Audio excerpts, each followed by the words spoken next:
अस्सलाम वालेकुम वरहमतुल्लाहि वबरकातुहू। ख्वाब में मगरमच्छ देखना, इसकी मुकम्मल ताबीर जानने के लिए वीडियो को एंड तक ज़रूर देखें।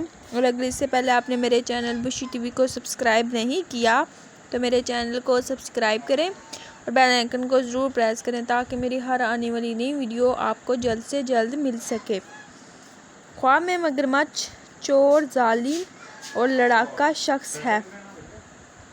कोई ख्वाब में अगर देखे कि मगरमच्छ इसको पानी में ले गया है और वो डूब गया है तो पानी में वो हलाक होगा, यानी उसकी मौत पानी में होगी। अगर कोई ख्वाब में देखे कि मगरमच्छ ने इसको काटा है तो साहिब ख्वाब को इसी कदर दुश्मन से ज़हमत और तकलीफ़ हासिल होगी। हज़रत इब्राहीम करमानी रहमतुल्लाह अलैहि ताला ने फरमाया है, देखे कि मगरमच्छ इसको पानी में ले गया है तो इसको मछलियाँ हलाक करेंगी। अगर कोई ख्वाब में ये देखे कि मगरमच्छ इस पर गालिब आया है तो इसकी ताबीर अव्वल के ख़िलाफ़ होगी। अगर कोई ख्वाब में देखे कि इसके पास मगरमच्छ का गोश्त, चमड़ा या फिर हड्डी है तो साहिब ख्वाब दुश्मन से नुकसान पाएगा।